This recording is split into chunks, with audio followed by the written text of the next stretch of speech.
ଉପରେ ନଳିତା ବିଡ଼ା ସଦୃଶ ଉଜୁଡ଼ି ଯାଇଛି ଏକ ହସ ଖୁସିର ସଂସାର।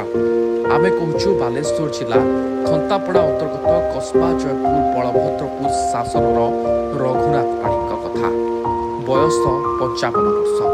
ଜୀବନବ୍ୟାପୀ ଅବିବାହିତ ରହି ପୂଜାପାଠ ଓ ଯଜମାନ କରି ବହୁ କଷ୍ଟରେ ପରିବାର ପ୍ରତିପୋଷଣ କରୁଥିଲେ 80 ବର୍ଷର ବିଧବା ମା ଏବଂ ଅବିବାହିତ ସାନ ଭଉଣୀକୁ ନେଇ। ହେଲେ 2021 ମସିହାରେ ହଠାତ୍ ମୁଣ୍ଡ ଉପରେ ଛିଣ୍ଡି ପଡ଼ିଲା ଆକାଶ। ମାଡ଼ି ବସିଲା କ୍ୟାନ୍ସର ଭଳି ମାରାତ୍ମକ ରୋଗ। ଅଣ୍ଟା ସଳଖି ପରିବାର ଚଳାଇବା ରଘୁନାଥଙ୍କ ପକ୍ଷେ ଅସମ୍ଭବ ହୋଇପଡ଼ିଥିବା ବେଳେ ଅର୍ଥ ଅଭାବ ସାଜିଥିଲା ସବୁଠାରୁ ବଡ଼ ବାଧକ। ତଥାପି ହାର ମାନି ନାହାନ୍ତି ରଘୁନାଥ ମା। ଦୃଢ଼ ମନୋବଳ ରଖି ପୁଣି ସୁସ୍ଥ ହେବାକୁ ମା ଭଉଣୀଙ୍କ ବୋଝ ଉଠାଇବାକୁ ସେ ଆଶା ରଖିଛନ୍ତି। ଆଉ ଏହି ସଂଘର୍ଷ ସମୟରେ ତାଙ୍କ ପାଖରେ ସେ ଛିଡ଼ା ହୋଇଛନ୍ତି ବାଲେଶ୍ୱର ଶାଖାର ସାଇ ସତ୍ୟଜିତ ଟ୍ରଷ୍ଟର ବରିଷ୍ଠ ମୁଖ୍ୟ ସଦସ୍ୟା ଦିବ୍ୟା ଭାରତୀ ଜେନା, ଅବିନାଶ ମହାପାତ୍ର, ଶ୍ରୀଧର ମହାପାତ୍ର, ପଦ୍ମିନୀ ଅଧିକାରୀ, ଓମ୍ ପ୍ରକାଶ ପ୍ରଧାନ, ନିତ୍ୟାନନ୍ଦ ଅଧିକାରୀ ଏବଂ ସୋନାକ୍ଷୀ ମହାପାତ୍ର ପ୍ରମୁଖ ରଘୁନାଥଙ୍କ ବାସଭବନରେ ପହଞ୍ଚି ଆର୍ଥିକ ଅନୁଦାନ ପ୍ରଦାନ କରିଛନ୍ତି।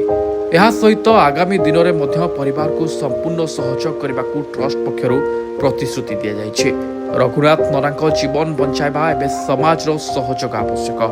ଯଦି ଆପଣମାନେ ରଘୁନାଥ ପାଢ଼ୀଙ୍କୁ ସାହାଯ୍ୟର ହାତ ବଢ଼ାଇବାକୁ ଚାହାନ୍ତି ତେବେ ସ୍କ୍ରିନ୍ରେ ଦିଆଯାଇଥିବା ମୋବାଇଲ ନମ୍ବର 9938162057ରେ ସିଧାସଳଖ ଯୋଗାଯୋଗ କରିପାରିବେ। ଆପଣଙ୍କର ସାମାନ୍ୟ ସହାୟତା ଗୋଟିଏ ଅସହାୟ ପରିବାର ମୁହଁରେ ହସ ଫୁଟାଇ ପାରିବ। नमस्कार, मु पद्मिनी अधिकारी। आमे साई सत्यजित स्टोर मेम्बर अच्छु।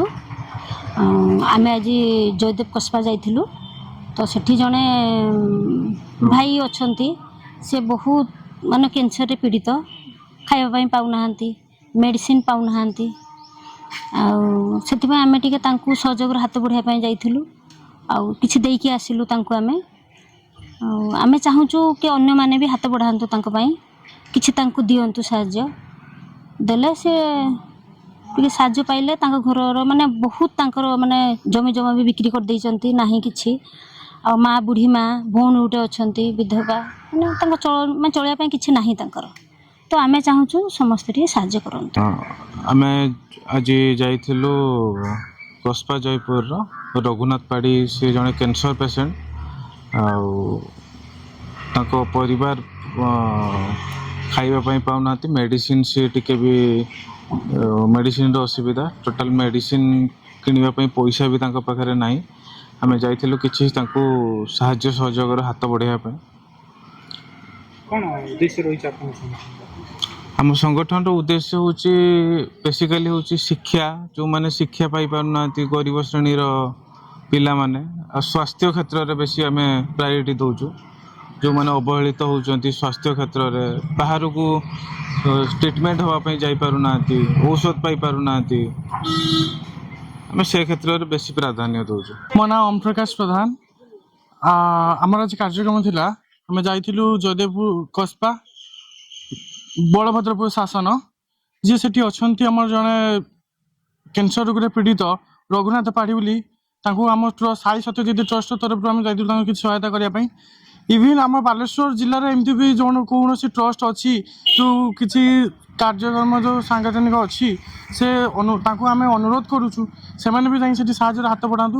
ଆଉ ଇଭିନ୍ କରିକି ଖାସ୍ କରିକି ଏଠି ଯେଉଁ ଜିଲ୍ଲା ପ୍ରଶାସନ ଅଛନ୍ତି, ତାଙ୍କର ଯେଉଁ ଅବହେଳିତ କାମ କରୁଛନ୍ତି, ସେ ଅବହେଳିତ କାମ ପାଇଁକି ଅନେକ ଲୋକ ଏମିତି ତାର ମାନେ ପରିଣାମର ଭୋଗ କରୁଛନ୍ତି।